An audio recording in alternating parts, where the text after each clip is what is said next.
संकटांना हरवणारा जिद्दीचा महावीर. मित्रहो, यशाची शिखरे चढणाऱ्या प्रत्येक व्यक्तीच्या पायाखाली संघर्षाच्या काटेची वाट असते. मित्रहो, आज आपण अशा एका महान मानवाबद्दल बोलणार आहोत ज्यांनी संकटांना शरण न जाता त्यांनी आपल्या पायाखाली तुळवले, ज्यांनी दुःखाला पराभव मानले नाही तर त्याचा दुःखाला आपल्या यशाचा पाया बनवला. ते म्हणजे जगद्गुरु संतश्रेष्ठ तुकाराम महाराज. आजचा तरुण थोड्या अपयशाने खचतो, एखादी परीक्षेत कमी गुण मिळाले की निराश पण होतो, नोकरी मिळाली नाही म्हणून कित्येक तरुण आत्महत्या करतात. पण संतश्रेष्ठ तुकाराम महाराजांचं जीवन पाहिलं तर लक्षात येते की संकट ही माणसाला संपवण्यासाठी नसतात, तर संकट ही माणसाला कमवण्यासाठी असतात. कारण संतश्रेष्ठ तुकाराम महाराजांना एवढे संकट येऊन सुद्धा संतश्रेष्ठ तुकाराम महाराजांनी त्या संकटाला पायाशी तुडून यशापर्यंत झेप घेतली. नमस्कार, तुम्ही पाहत आहात वैभव शेटे स्पीच ऑफिशियली हे युट्यूब चॅनल, आणि युट्यूब चॅनलवरचा हा आजचा गोड विषय. तर आपल्या चॅनलवर आलात तर आपल्याच या व्हिडिओला लाईक करा, सबस्क्राईब करा. आपण विषयाला सुरुवात करूया. तुकाराम महाराजांच्या आयुष्यात संकटांची मालिका होती. लहान वयात आई वडिलांचं निधन झालं, व्यापारी व्यवसाय कोलमला, दुष्काळाने सर्व काही हिरावून घेतलं, कर्जाचा डोंगर वाढला, समाजाकडून अपमान सहन करावा लागला, समाजाने विरोध करायला सुरुवात केली. सामान्य माणूस असला तर कदाचित परिस्थितीपुढे हार मानली असते, पण नाही, ते संतश्रेष्ठ तुकाराम महाराज होते. पण तुकाराम महाराजांनी हार मानली नाही, कारण त्यांना माहिती होतं, मित्रहो, संकटे ही जीवनाची समाप्ती नसतात, ती नव्या सुरुवातीची चाहूल असते. म्हणून संतश्रेष्ठ तुकारामांनी खऱ्या अर्थानं जी सुरुवात होती त्या सुरुवातीला सुरुवात म्हणून संपवलं नाही, तर ते त्या जिद्दीने पेटले. अपयशाकडे पाहण्याचा दृष्टिकोन त्यांनी बदलला. आज आपण अपयशाला शाप समजतो, पण संतश्रेष्ठ तुकाराम महाराजांनी अपयशाला शिक्षक मानलं. त्यांनी म्हटले की ठेविले अनंते तैसेची राहावे, चित्त असू द्यावे समाधान. किती गोड सांगितलं आहे. ते म्हणतात ठेविले अनंते तैसेची राहावे, चित्त असू द्यावे समाधान. मित्रो, याचा अर्थ असा होतो, कशीही परिस्थिती असू द्या, मनातील धैर्य आणि समाधान सोडू नका. यश मिळाल्यावर आनंदी होणे सोपे आहे, पण अपयशातील शांत राहणे ही खरी ताकद आहे. 450-500 वर्षापूर्वीचे संत श्रेष्ठ तुकाराम महाराज एवढ्या सोप्या भाषेमध्ये सांगतात की ते आजच्या तरुणाला सुद्धा सहज वाचल्याबरोबर समजलं पाहिजे. म्हणजे त्या काळची बुद्धिमत्ता किती सोपी आणि किती श्रेष्ठ असेल असं म्हणायला हरकत नाही, पण ती आपल्याला समजली पाहिजे. अभंग गाता जेव्हा नदीत फेकली तेव्हा संत श्रेष्ठ तुकाराम महाराजांचे अभंग त्या गाथेमध्ये भिजले, त्या पाण्यामध्ये भिजले, आणि एवढा विरोध झाला त्या गाथेला, तुकारामांच्या अभंगाला, पण तुकाराम महाराज खचून गेले नाही, तर त्यांनी नव्याने जीवन सुरुवात केलं. ही संतांची गाथा, ही तुकोबारायांची गाथा. तुकाराम महाराजांची गाथा कळण्यासाठी, तुकाराम महाराज कळण्यासाठी आपल्याला तुकाराम महाराजांचे अभंग श्रवण करावे लागतील आणि ते अनुभवावे लागतील. तेव्हा आपल्याला तुकाराम महाराजांचा संघर्ष, तुकाराम महाराजांचं कार्य आपल्याला कळायला लागेल. काही लोकांनी त्यांचे अभंग गाता इंद्रायणी नदीत बुडवले, पण विचार करा, ज्यांनी आयुष्यभराची कमाई शब्दात मांडली होती त्यांचं साहित्य पाण्यात फेकून दिलं. कोणतेही लेखक किंवा कवी विचारवंत यामुळे तुटून गेला असता. कधीचाच माझ्या गाथा, माझं लिहिलेलं काही साहित्य फेकून दिलं म्हणून लेखक, साहित्यिक सगळे डुबून गेले असते, पण तुकाराम महाराज खचले नाही. इथेच संत श्रेष्ठांची आपल्याला श्रीमंती कळते, कारण ज्यांचा विश्वास स्वतःवर आणि त्या सत्तेवर होता.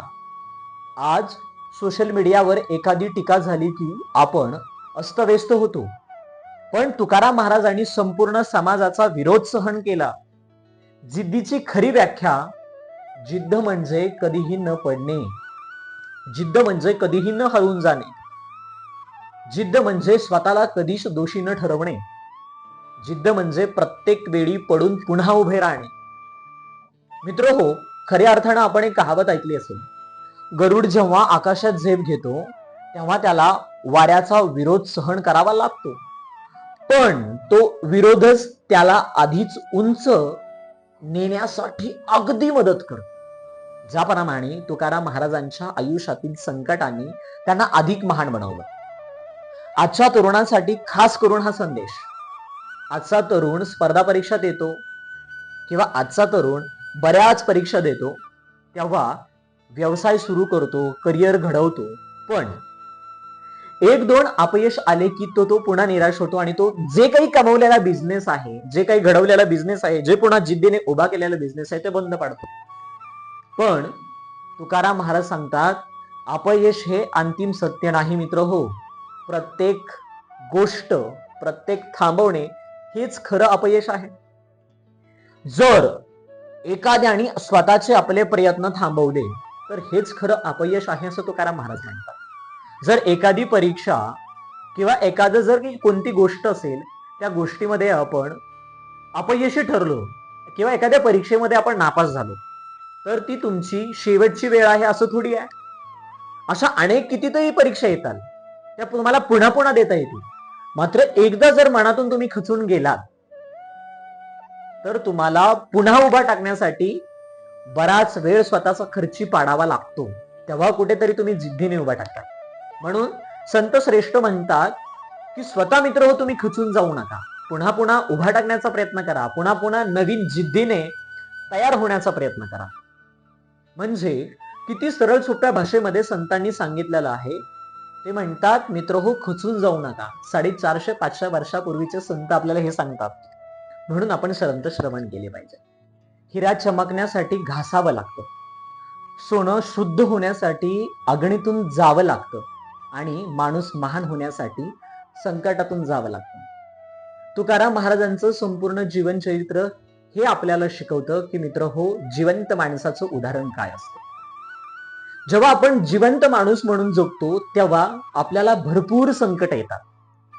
तुकाराम महाराज म्हणतात, मेलेल्या माणसाला संकट येत नाही. जे माणूस स्वतः खचून गेलेला असतो अशा माणसाला संकट येत नाही. जे माणूस नवीन नवीन प्रयोग करत असतो त्या माणसाला खूप संकट येतात. आणि जेव्हा माणसाला संकट येतात तेव्हाच जगण्याची नवीन उमेद तयार होते. जर आपल्याला संकटच नाही आले तर माणूस नवीन पाऊल टाकायला सुरुवात करेल का? नाही. जर आपल्याला दुःखच नाही आलं तर सुखाचं महत्व कळेल का? अजिबात कळणार नाही. म्हणजे किती सोप्या सोप्या पद्धतीने जगद्गुरूंनी स्पष्ट भाषेमध्ये सांगितलेलं आहे की मित्र हो, संकट आले तर आपण घडू, संकट आले तर आपण उंच झेप घेऊ. जर संकटच तुम्हाला आले नाही तर तुम्ही घरी बसाल, हे स्पष्ट भाषेमध्ये तुकाराम महाराजांनी सांगितलेलं आहे. आणि जेव्हा संकट येतील तेव्हा आपण खरे घडू. मित्र हो, म्हणजे संतांनी एवढ्या छोट्या छोट्या गोष्टी सांगितलेल्या आहेत. ज्या संतांचं आपण चरित्र पाहत होतो ते संत तुकाराम महाराज. त्या तुकाराम महाराजांनी स्वतःचं आयुष्य त्या समाजासाठी घातलं. त्या स्वतःच्या आयुष्यातून छोट्या छोट्या गोष्टीतून अभंग रचना केली. ती अभंग रचना इंद्रायणीमध्ये काही कर्मठ लोकांनी बुडवायला सांगितली आणि ते बुडवून सुद्धा लोक समाधानी झाले नाही. तुकाराम महाराजांना गावाच्या बाहेर हाकलून दिलं. एवढंच नाही, तुकाराम महाराजांना भरपूर विरोध झाला. एवढ्या गोष्टी होऊन सुद्धा संत श्रेष्ठ तुकाराम महाराजांनी स्वतः नवीन जग तयार केलं, अर्थात आपलं साम्राज्य पुन्हा उभा केलं. मित्रांनो, आज लक्षात घ्या, एवढा विरोध पत्करून सुद्धा तुकाराम महाराजांची पूजा आज जग लोक करतं. म्हणजे एवढं श्रेष्ठत्व तुकाराम महाराजांनी कमवलं ते संकटामधून. पुन्हा आपण संकटामधून उभं टाकायला शिकू. पुन्हा तुकाराम महाराजांना स्मरणात आणू, पुन्हा तुकाराम महाराजांना श्रवण करू आणि संत परंपरा पुन्हा जिवंत ठेवू. मनापासून धन्यवाद. आपण पुन्हा एकदा आमच्या चॅनलवर आलात, मनापासून धन्यवाद. आपण असेच व्हिडिओ पाहण्यासाठी आपल्या व्हिडिओला लाईक करा, चॅनलला सबस्क्राईब करा. मनापासून धन्यवाद. रामकृष्ण हरी.